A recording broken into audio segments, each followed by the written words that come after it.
Before we start ups and downs this week, I have a bone to pick with Phil, the editor, who was a f***ing dickhead. At the weekend, we went out on a lovely night out with all the boys, you know, and you know, Phil, I've never seen him drunk before. Never seen him drunk. And what Phil decided to do was, when he had a few beers, he thought it'd be funny to f***ing come out to me in the middle of the nightclub and mess my hair up. And it was funny the first 7 or 8 times, but once we got into the high 20s, I was getting a little bit annoyed. And I was talking to a girl at the time. Phil, what were you doing? Do you want to explain yourself? No.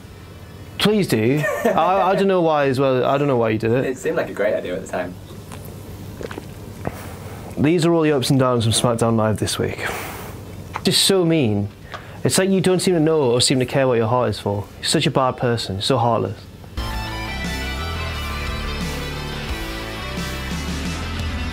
So we opened SmackDown with a match that's been building for a little while now between Luke Harper and Randy Orton, the 2 members of the Wyatt family. There's been a little bit of discord in there, hasn't there? And then Bray Wyatt was at ringside in his little rocking chair, and it was a good match. Randy Orton did one of his fake RKO things that Christian used to counter all the time. Luke Harper countered it into a roll-up nearly for 3, but Randy Orton did get the win with a successful RKO later on. But the real story here is that Bray Wyatt turned on Luke Harper and hit him with Sister Abigail after the match. No mercy from Bray Wyatt. It's a far cry from the early days of the Wyatt family, where their leader was sort of very warm and dignified. But nowadays he's got a little respect for Luke.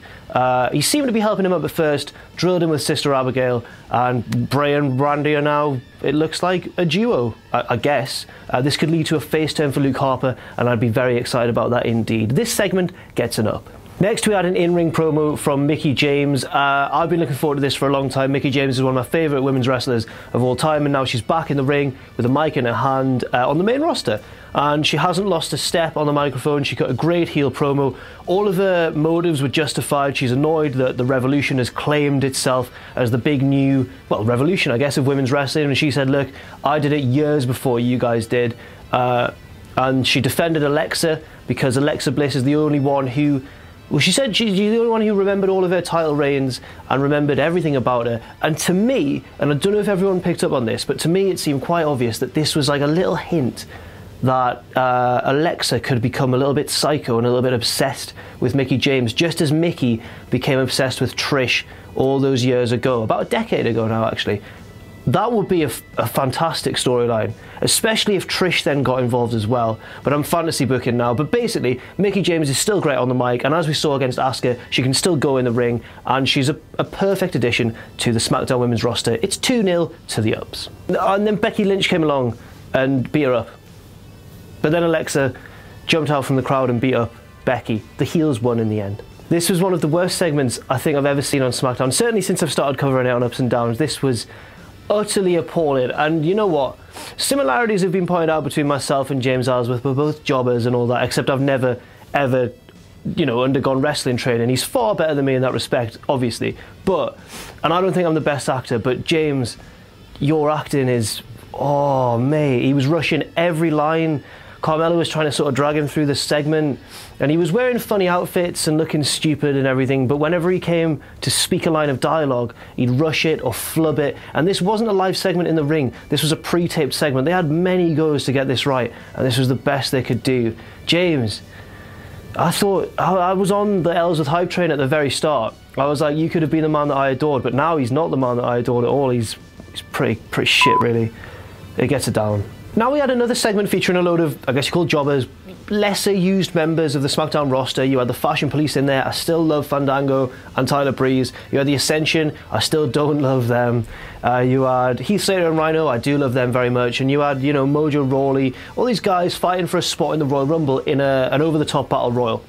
And it was good. There was something on the line that meant something. And obviously it was a very quick match and people getting chucked out left, right and centre. And it wasn't the best in terms of pure wrestling, but it was simple, good storytelling.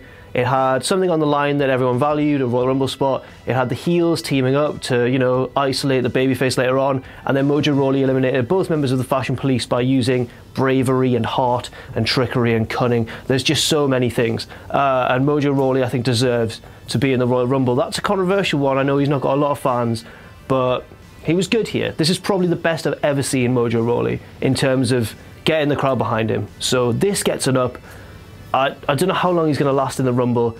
I'd wager less than a minute. But this gets enough anyway. Now, I agonised for quite a long time about whether to give this segment between AJ Styles and John Cena an up or a down, and it was so difficult because on the mic both guys are utter dynamite. They're two of the best in the world at cutting a promo, and obviously that side of things was really good. It would have been an up on any other week, as it has been in the past few weeks, but the content of this promo, it broke that, you know, that rule, you can't bury your opponent, because then if you beat them, well, what's the deal, you know? Yeah, Cena was very condescending towards Styles here, and a little bit heelish, the big bloody tease. John, please turn heel. But seriously, John was quite heelish here, and said things like, I went straight to WWE because I didn't need to spend time in the indies. That's a lie, I think he spent a little bit of time in the indies, but you get his point. He also said that AJ was just a guy with a belt. Like, these sort of comments really lower the prestige of the guy that you're fighting. AJ Styles said the same about John Cena. He said he was like a nothing wrestler. It works both ways. I just think it was such a good promo in terms of delivery, but such a bad promo in terms of the content. And nothing's right, I'm torn. I don't know what to do. I'm gonna give it a between, if you can do a no score. I hope that was good. Next up, we had the shortest match of the night, comfortably the shortest match of the night, between Kalisto and Dolph Ziggler. It lasted less than a minute. Kalisto went for a big springboard. Dolph Ziggler hit the super kick into it, well, super kick into his chin and pinned him. And I guess you can buy that as the sort of move that would end a match instantly, but Kalisto doesn't deserve to be buried so quickly. But it does get Ziggler over, I guess, as a, you know, a bad man. He's a heel now, of course. John Cena's a bad man. Dolph Ziggler's a bad man because he is a heel.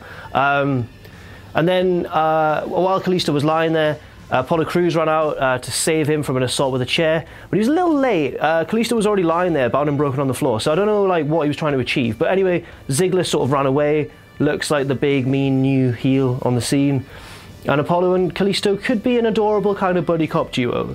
But this didn't really do anything for me. It was all a bit flat, and it doesn't yet give anything for Kalisto and Apollo to get their teeth into, but I do have faith. For now it's a down, but it does have potential. Now, we had a very disjointed segment, the sort of thing that happens when two feuds are kind of just mashed into each other. Not smoothly transitioned, kind of, in this instance, more just mashed together. Yes, in revenge for her cruel words last week, Nikki Bella attacked Natalya on her way to the ring and was like, Natalya, stop saying stuff about husband or fiance or whatever. She's from Yorkshire, I'm carrying that on. And that meant that Naomi had nobody to face last night, because she was scheduled to face Natalya. She said, look, I'm not going to just stand here and waste my time. I want someone to come out and challenge me.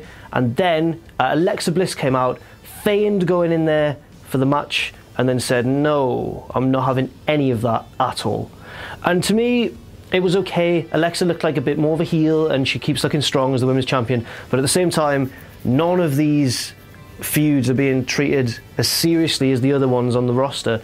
And that's summed up by the way that after this show, it was announced that there will be a 6-person tag match at the Rumble between the team of Mickie, Alexa, and Natalya, and the team of Becky, Nikki, and Naomi.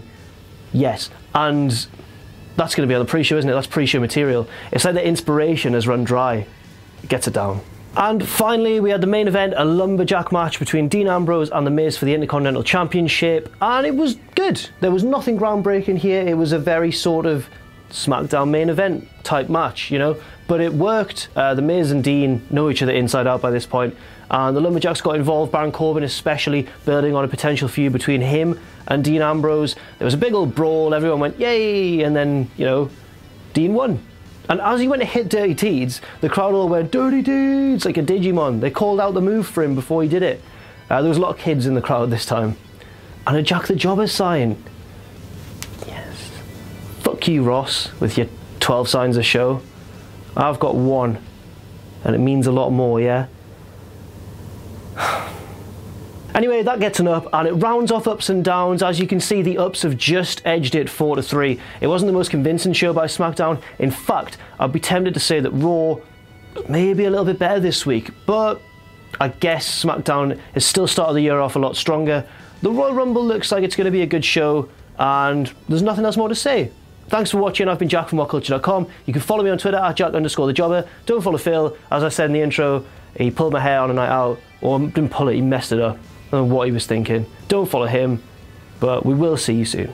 Do you love our What Culture Wrestling magazine but wish that you could have even more excellent content covering the hottest, up-to-date stories in the crazy world of pro wrestling? Well, now you can. What Culture Wrestling Weekly features an in-depth look at the biggest story of the week, a rundown of all the major shows, and of course, all that juicy news in the world of pro wrestling. It's all that a hard-working wrestling fan needs to keep up to date with the ever-changing and very exciting business. Adam, you're going to be so busy. How does it feel? You're going to be so busy every single week, every week. I'm so tired.